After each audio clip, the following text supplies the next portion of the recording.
ഇന്ന് ഞങ്ങൾക്ക് എല്ലാവർക്കും ഫാമിലി ആയിട്ട് ഹോസ്പിറ്റലിൽ ജോലി കിട്ടിയ ഡേ ആണ് കേട്ടോ. എന്നും പറഞ്ഞ് ഈ ഹോസ്പിറ്റലിൽ വേക്കൻസി ഉണ്ടെന്ന് പറഞ്ഞ് ആരും ഇങ്ങോട്ട് ഓടി വരണ്ടേ. അച്ഛന് രാത്രി മുതലൊരു നെഞ്ചുവേദന, എന്നാ പിന്നെ ഒന്ന് ഹോസ്പിറ്റലിൽ കാണിക്കാന്ന് വിചാരിച്ചു. ഡോക്ടറിനോട് വേദനയെന്ന് പോലും പറഞ്ഞില്ല, നെഞ്ചെന്ന് പറഞ്ഞതേ ഉള്ളൂ. അപ്പൊ തന്നെ കംപ്ലീറ്റ് മെഷീനിലും കയറ്റി ഇറക്കിയിട്ടുണ്ട് കേട്ടോ. ECG ഒക്കെ എടുത്ത് അച്ഛനാണെങ്കിലും ക്ഷീണം മൊത്തം എനിക്കായിരുന്നു. എന്നാ പിന്നെ ക്യാൻറ്റീനിൽ പോയി ഫുഡ് മേടിക്കാന്ന് വിചാരിച്ചു. ഫുഡ് മേടിച്ചിട്ട് തറവാട്ടിൽ പോകുന്ന വരെ ഈ ഡോറും തള്ളി തുറന്ന് എങ്ങോട്ടാണെന്നാണെങ്കിൽ എന്റെ തറവാട്ടിലുള്ള ആൾക്കാരെല്ലാം ഇതിനകത്തുണ്ട് കേട്ടോ. എന്ന് വെച്ചാൽ അത് തന്നെ ഹോസ്പിറ്റലിൽ അഡ്മിറ്റ് ചെയ്തു.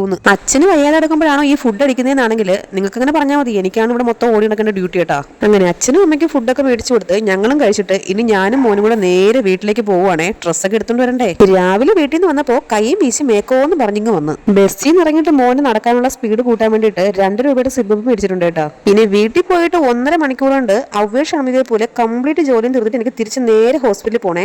ഈ ബാഗിന്റെ അകത്ത് നിന്നൊക്കെ വാരിക്കൂട്ടി എടുക്കുന്നത് എന്താണെന്ന് വെച്ചാൽ ഉടുതുണിയാണ് മിസ്റ്റർ ഉടുതുണി.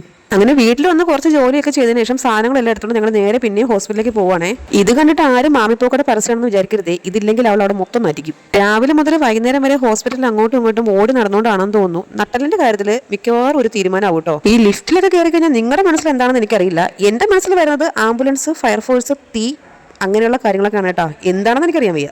ഇന്ന് എന്താണ് ആരെയോ കണ്ട് പേടിച്ചതുപോലെ സംസാരിക്കുന്നതാണെങ്കിൽ രാത്രി 12 മണിക്ക് ഞാൻ ഹോസ്പിറ്റലിൽ നിന്നാണ് സംസാരിക്കുന്നത്. ഭയങ്കര എക്കോയാണ്, അതുകൊണ്ടാണ് ഇങ്ങനെ പതുക്കെ സംസാരിക്കുന്നത് കേട്ടോ. വീട്ടിൽ നിന്ന് ഹോസ്പിറ്റലിൽ വന്നിട്ട് നേരെ ക്യാൻറ്റീനിൽ പോയി ആദ്യം തന്നെ ഒരു കോഫി മേടിച്ച് കുടിച്ചേ. കോഫി എന്നൊക്കെ പറഞ്ഞത് ഇതാണ്, നല്ല അടിപൊളി കോഫി. എല്ലാ കാര്യങ്ങളും പറഞ്ഞു. അച്ഛൻ എന്താണ് അസുഖം മാത്രം പറഞ്ഞില്ലെന്ന് ആരും പരാതി പറയണ്ട. അച്ഛന് ചെറിയൊരു ചെസ്റ്റ് ഇൻഫെക്ഷൻ ആണ്, ന്യൂമോണിയ. അപ്പൊ ഇനി അങ്ങോട്ടുള്ള 5 ദിവസവും ഓണം ഒക്കെ മിക്കവാറും ഈ ഹോസ്പിറ്റലായിരിക്കും. അപ്പൊ നമ്മുടെ ചാനൽ എല്ലാവരും സബ്സ്ക്രൈബ് ചെയ്ത് സഹായിക്കണേ. ഇന്നത്തെ വീഡിയോ ഇത്രയേ ഉള്ളൂ. ടാറ്റാ.